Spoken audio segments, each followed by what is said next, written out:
Good evening everyone and welcome to Gundam News. And this week I have to start with a quick correction of last week's Gundam News. I said that the SH Figuarts standard Char Aznable would be a premium Bandai limited figure, but it's actually going to be a standard release. So thanks to those of you who pointed that out. For this week's news then, a new month of course means a new Gunpla schedule, and we're starting out on the 3rd with a model kit that was only just released.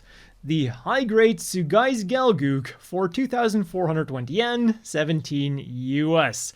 And as you can tell by the images, in G-Quux, the gym is named the elgoog. I'm sure that a lot of people wanted to see the elgoog appearing in G-Quux, but I'm not sure if they wanted to see it like this.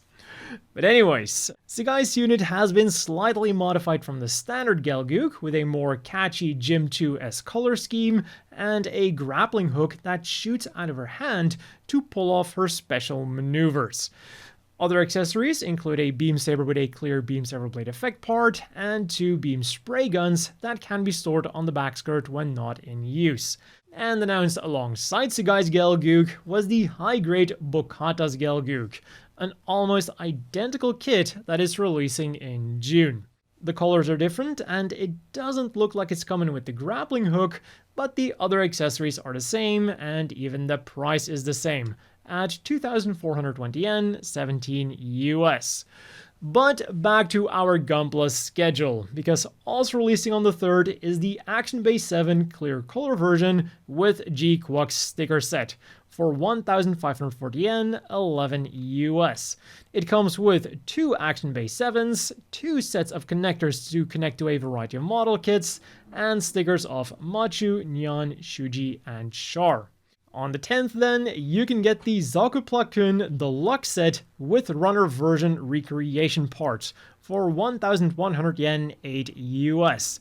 This super deformed Zaku comes with the usual accessories like the Zaku machine gun, Zaku bazooka, and the Heat Hawk, but it also comes with an empty runner to which you can then attach the completed model in different parts to recreate its first appearance in the commercial/series. And then finally on the 31st, we are getting the high-grade Red Gundam for 2,750 yen, 19 US. A machine that will no doubt offer a lot of play value with its beam rifle, 2 beam sabers with beam saber blade effect parts, Gundam hammer, and 6 joint parts to which you can attach the 2 bits or the shield. There are 2 joint parts on the shoulders, 2 on the elbows, and 2 on the calves. And staying with the Gunpla, we got yet another announcement which is tied to a new manga that is coming up. Starting June 26th in Gundam Ace is Gundam 8. And rather than being set in the Universal Century or an alternate universe that we are familiar with, it is set in the year 2030 of the Eternal Calendar. Eons have passed since humanity first came to be, and technology should have propelled us to even greater heights.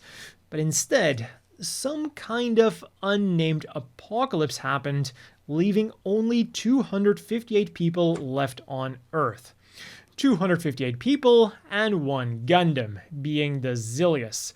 So I wonder what direction the story is going to take. Is like our main character going to focus on survival, like kinda in Gundam X, or is he going to try to bring humanity back from the brink of collapse? The series will be written by Hajime Kamoshida, who did the scripts for Iron-Blooded Orphans and who also wrote Rascal Does Not Dream, and it will be illustrated by Shuei Takagi, who illustrated the manga for Code Fairy. For the Gunpla then, the main Gundam will get its Gunpla unveiled at the 63rd Shizuoka Hobby Show, so that is somewhere between May the 14th and the 18th. And it's definitely an interesting looking thing. It's like a cross between a Kotoki Universal Century design and an Iron-Blooded Orphans design. I really like it, and I'm also really looking forward to seeing what the other mobile suits of this manga are going to look like. For the rest of the Gunpla then, they announced that on May the 3rd, the clear color high-grade Mighty Strike Freedom will be releasing over at the Gundam base for 3,520 yen, 24 US, and that the previously Gundam Side F Limited Real Grade New Gundam Double Fin Funnel Type and the Gundam Base Limited High-Grade G-Self Perfect Pack Reconquista in G Movie version have gone up for pre-order on Japanese Premium Bandai, and are slated for a June and July release respectively. And then just today, they announced that the JAL Custom High-Grade RX-78-2 has gone up for pre-order on JAL Domestic Flights.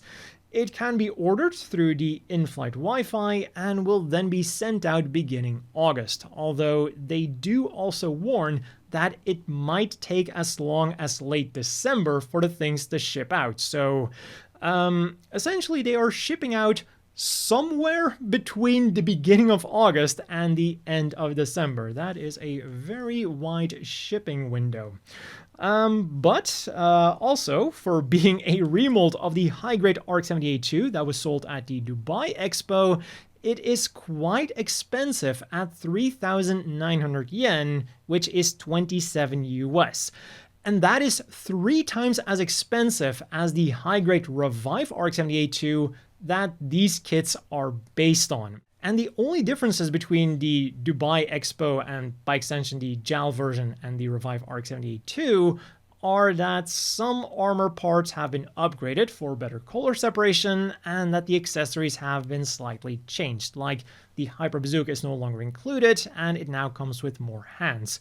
So, not exactly something that should be that much more expensive.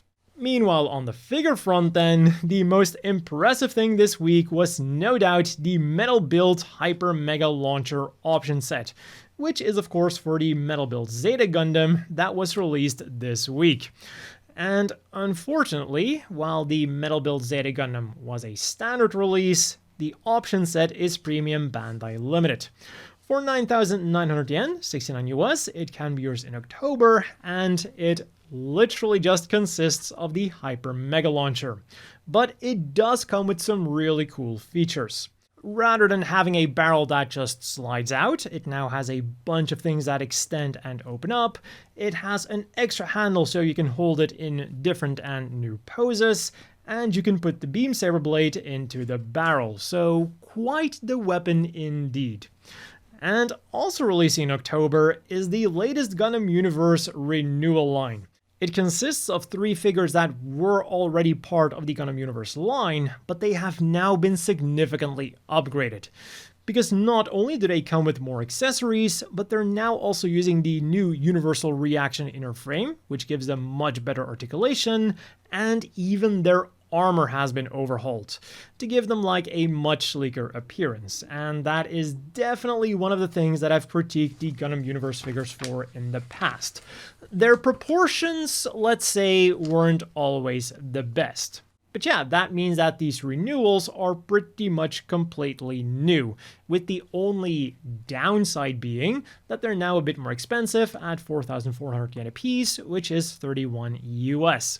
There's the RX-78-2, which comes with its beam rifle, bazooka, shield, 2 beam sabers with 2 beam saber blade effect parts, hyper javelin, and even the Gundam hammer.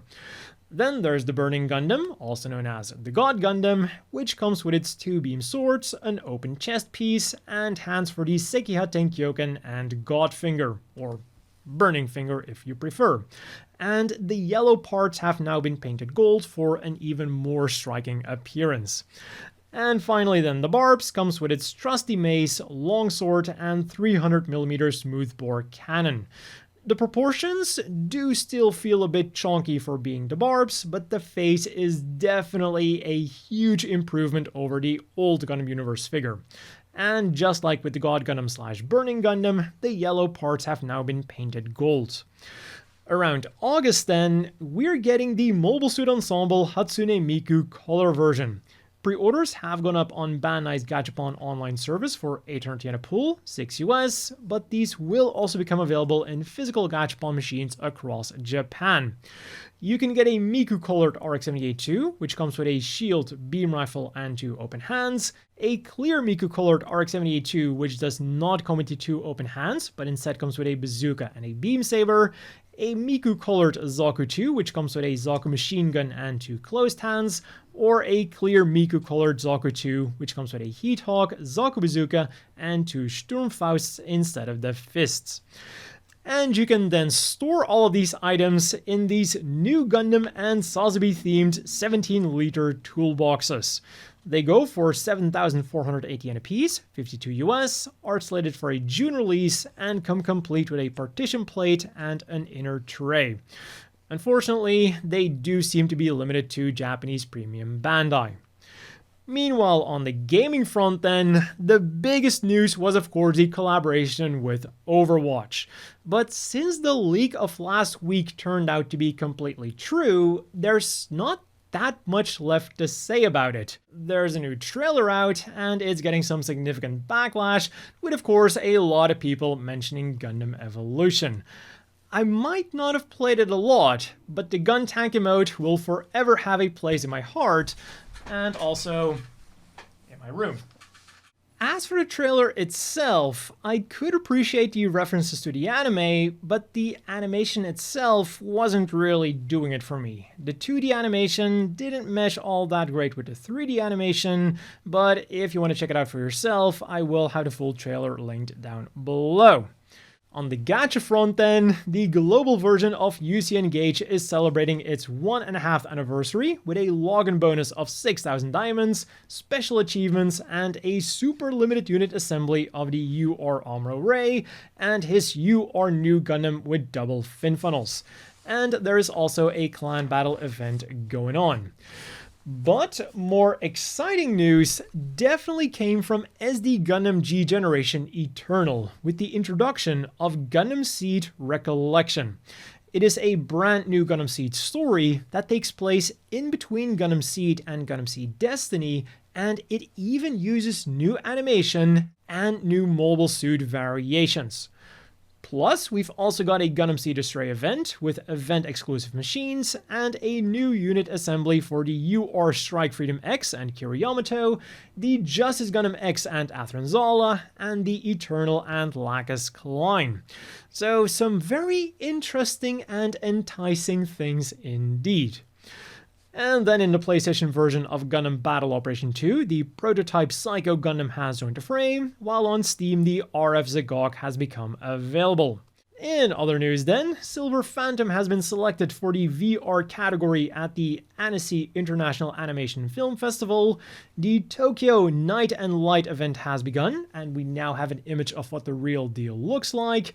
We got the promotional illustration for the Gundam Seed Freedom portion of Gundam's collaboration with Japan Rail, called Journey with Gundam, and it shows us Atheron and Kira in Shinkansen uniforms, standing next to the Shinkansen itself, and the Gundam Cafe food truck at the life-size Unicorn Gundam statue will now also be serving G-Quux inspired soda floats. There's Machu's Kiwi soda float with strawberry sauce, Nyan's Cassis soda float with mango sauce, and Shuji's Blue Hawaii soda float with blueberry sauce.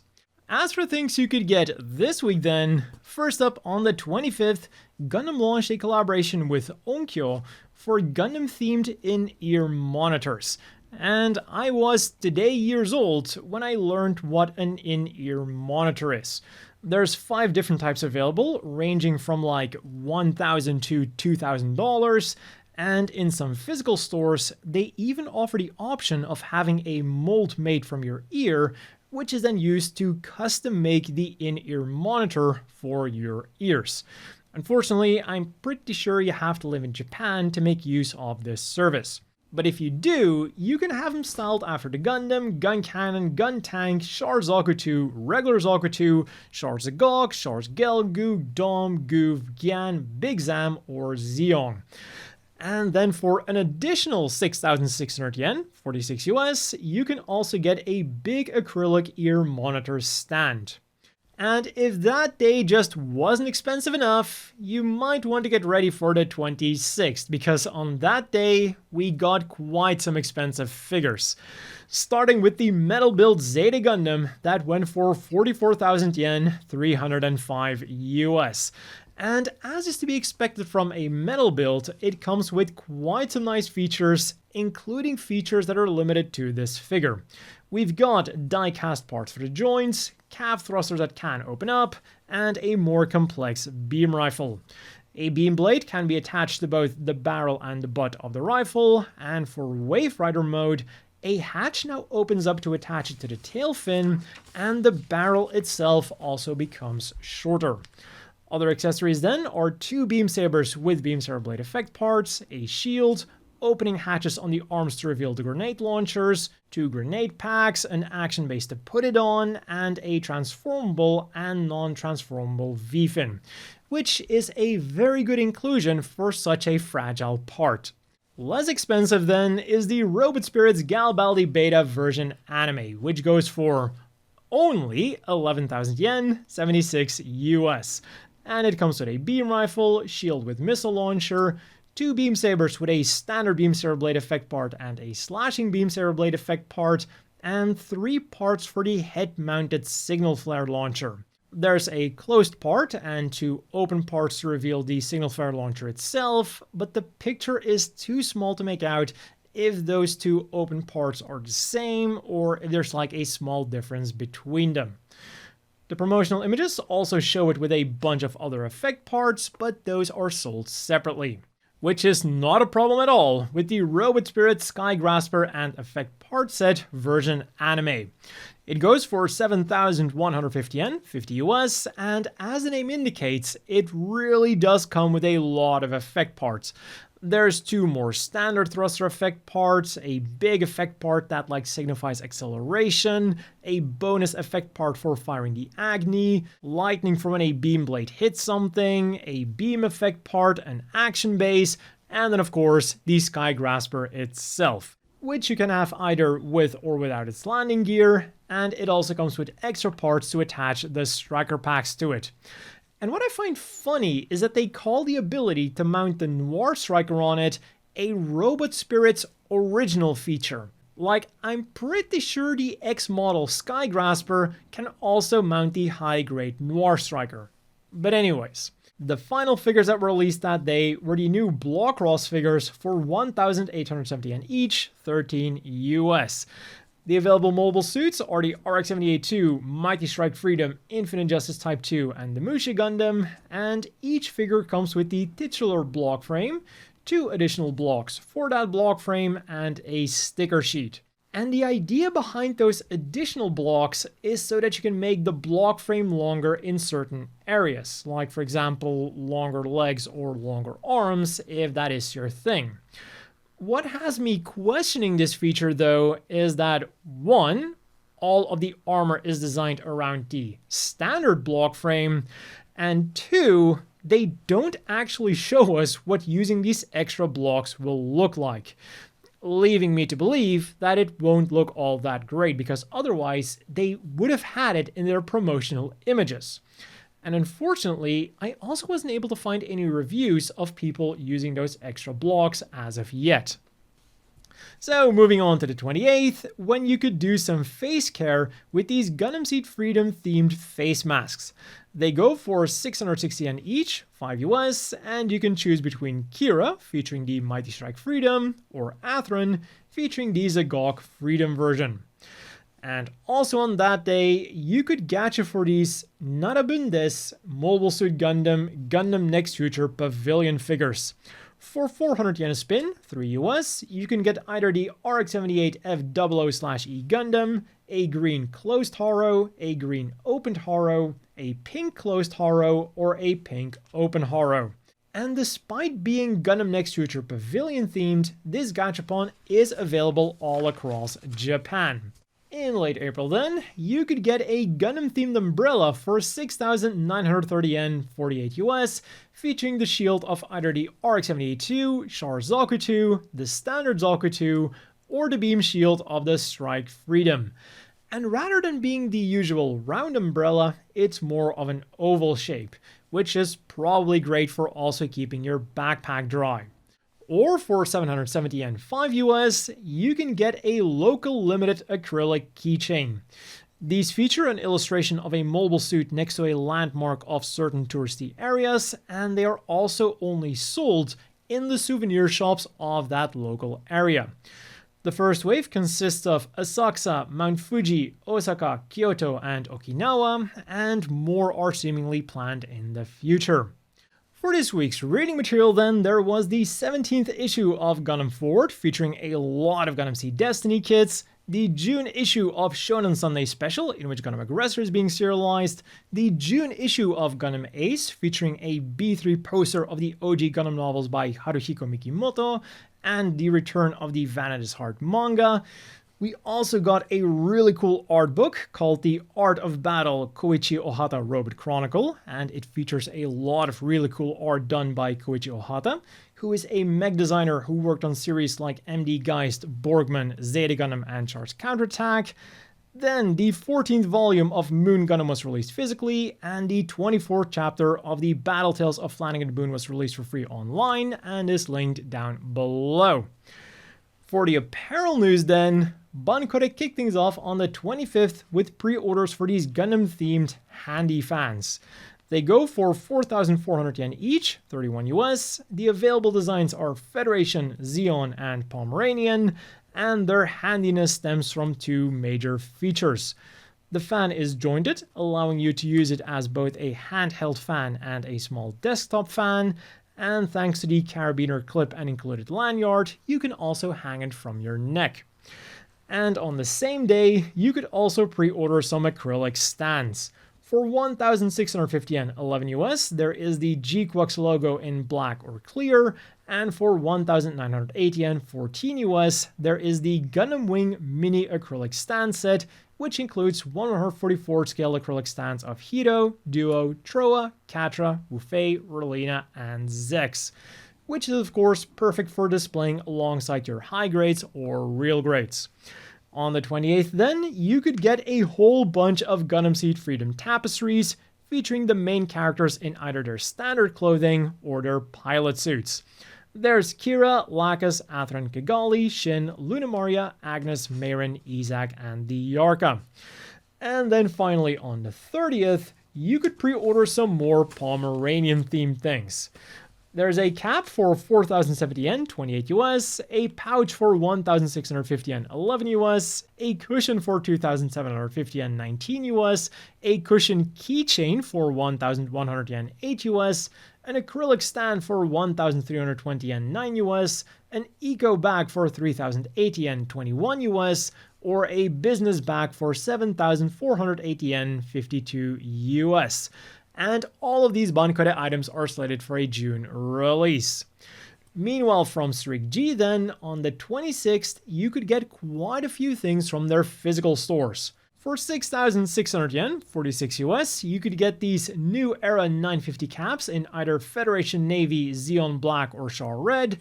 For 3,850 yen, 27 US, there was a Snap Gear Gloop belt, styled after either the Gundam, Char Zokutu, or the Haro, and I gotta say, this is the first time I've heard about a Gloop belt, but I don't like saying it. It's advertised as like the ultimate smart bag, but it sounds like something Shrek would use. But you can put a water bottle in there or other important items that you don't want to lose and also need easy access to. Then also from Snap Gear, there's these bottle holders for 2,750 yen, 19 US, also styled after the Gundam, Char Zokutu, and the Haro.